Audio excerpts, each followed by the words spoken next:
बाड़मेर शहर की हमीरपुरा कॉलोनी जो कोऑपरेटिव सोसाइटी के सामने बसी एक शांत आवासीय कॉलोनी है, जो इन दिनों एक अनोखे विवाद के कारण चपेट में है। यहां एक मकान मालिक ने आरोप लगाया है कि उनके घर के ठीक पीछे स्थित पारसमल जैन के लोहे के गोदाम की वजह से उनका मकान जो है वो पूरी तरीके से जर्जर हो गया है।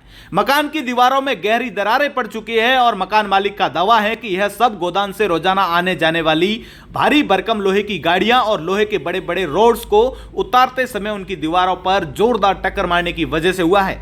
मकान मालिक ने बताया कि गोदाम में प्रतिदिन 3 से 4 भारी वाहन लोहे के रोड्स लेकर आते हैं और इन रोड्स को उतारते समय गोदाम का मालिक लापरवाही बरतता है और बड़े बड़े लोहे के रोड्स को मकान की दीवारों पर जोर से टकराते हुए उतारते हैं। इस प्रक्रिया से न केवल दीवारों में दरारें पड़ी है बल्कि मकान की नींव तक जो है वो कमजोर हो गई है। मकान मालिक ने कहा है कि मेरा मकान अब रहने लायक नहीं है, उन्होंने खाली कर दिया है। दीवारों में दरारें इतनी गहरी हैं कि कभी भी बड़ा हादसा जो है वो हो सकता है। दोस्तों, यह मामला इसलिए भी गंभीर है क्योंकि हमीरपुरा कॉलोनी एक पूरी तरह से जो है आवासीय क्षेत्र है, जहां इस तरह के औद्योगिक गतिविधियों की अनुमति नहीं होनी चाहिए। मकान मालिक का आरोप है कि पारसमल जैन का लोहा का गोदाम जो औद्योगिक क्षेत्र यानी कि इंडस्ट्रियल एरिया में होना चाहिए, गैर कानूनी रूप से इस आवासीय कॉलोनी में संचालित हो रहा है। इस गोदाम की वजह से न केवल उनके मकान को नुकसान पहुंचा रहा है बल्कि कॉलोनी के अन्य निवासियों को भी जो है शोर, धूल और भारी वाहनों की आवाजाही से जो है वो परेशानी हो रही है। मकान मालिक ने बताया कि उन्होंने इस समस्या को लेकर कई बार स्थानीय प्रशासन से शिकायत की, लेकिन कोई ठोस कार्रवाई जो है वो नहीं हुई है। हताश होकर उन्होंने नगर परिषद को एक ज्ञापन सौंपा है, जिसके बाद नगर परिषद के अधिकारियों ने मौके पर जाकर स्थिति का जायजा लिया है। अधिकारियों ने मकान की जर्जर हालात और गोदाम की गतिविधियों का निरीक्षण किया है, लेकिन अभी तक कोई भी जो है अंतिम निर्णय नहीं लिया गया है। मकान मालिक और कॉलोनी के अन्य निवासियों को अब नगर परिषद से ठोस कार्रवाई की जो है उम्मीद है, ताकि इस अवैध गोदाम को जो है वो हटाया जा सके। अब आगे आप वीडियो में सुनिए मकान मालिक का क्या कहना है और जुड़े रहे तमाम प्रकार के अपडेट के लिए द कटक के साथ मैं आपका साथी जसवंत सिंह शिवकर। नाम मदन लाल भार्गव। क्या मामला क्या है पूरा? मामला सर क्या, पीछे ये लोहे की दुकान है। जब गाड़ी आती है, जब इनके मजदूर काम करते हैं, दिन रात लोहे भारी भारी करके दीवार से टकराते हैं और हमारे पूरे रसोई, टांका और ऊपर के माल में सब में तेड़े आई हुई है।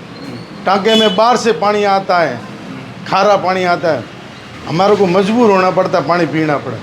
वो पूरे तेड़े, इनका काम रोज़ का काम है। गाड़ी एक दिन छोड़ के एक दिन रोज़ गाड़ी आती है। हमने इनको विनती किया, हाथा जोड़ी किए, मेरे पिताजी को ले जाके समझाया, मगर ये समझ नहीं रहा है। फिर हम प्रशासन की ओर दौड़ रहे हैं साहब। पहले भी हमने प्रशासन को एप्लीकेशन दिया था, सुनाई हुई नहीं। अब की बार और गए, सुनाई हो रही है। अभी पुलिस वाले आए थे, देख रेख हो रही है। ये सर आवासीय कॉलोनी में होना नहीं चाहिए, ये इंडस्ट्रियल एरिया में होना चाहिए। ये दुकान है लोहे की, यहाँ ट्रैक्टर आते हैं, गाड़ियाँ 12 चक्की आती है, 10 चक्की आती है, गाड़ियाँ भर भर के जाती है। तो ये इंडस्ट्री एरिया का काम है सर, ये हमारे शहर के अंदर है। ये आगती पागती इनके मामा बुआ की रिश्तेदारी है, ये बोल नहीं रही है। कितना डर लगता है क्योंकि इतना बड़ा मकान है, तेड़े आ रखे पूरे मकान में। कभी हमारे 3 माड़ का सर मकान है और जब गाड़ी आती है ना तो हम रात को भी जागते रहते हैं। जोर से धक्का लगता है और जोर से आवाज़ आती, धमाड़ धमाड़। क्या करें सर? इसको लेकर आपने इसको दुकान वालों को, गोदाम वालों को बोला नहीं कभी? इनको 10 बार सर जाके हाथा जोड़ी कर दी है। ये तो क्या गाड़ी आती है उस समय बोलते नहीं है, क्या मजदूरों को बोलते हैं धीरे करो धीरे करो, जबकि मजदूर तो आपका काम वैसे ही करेंगे तरीके से। हमारे जो ज़मीन से जब दीवार से धक्का लगता है ना सर, उस समय हम पूरे परिवार जाग जाते हैं कि ये क्या हो गया। तो इसको लेकर आपने अभी कौन कौन यहाँ पर आया हुआ है? यहाँ पे सर नगर पालिका के कर्मचारी आए हुए हैं और पुलिस कोतवाली से कर्मचारी आए हुए हैं, वो आए। मैंने आस पड़ोस को इकट्ठा किया है और अभी क्या मांग है आपकी? हमारी यही मांग है साहब, इसको यहाँ से हटा दिया जाए जल्द से जल्द और हमारे को आराम मिले साहब। क्या मेरे बच्चे वगैरह सारे पूरे फैमिली परेशान है और दोनों टांके टूटे हुए हैं, दरारें आई हुई है, रसोई में टॉयलेट की दरारें आई हुई है, सब दरारें आ चुकी है साहब।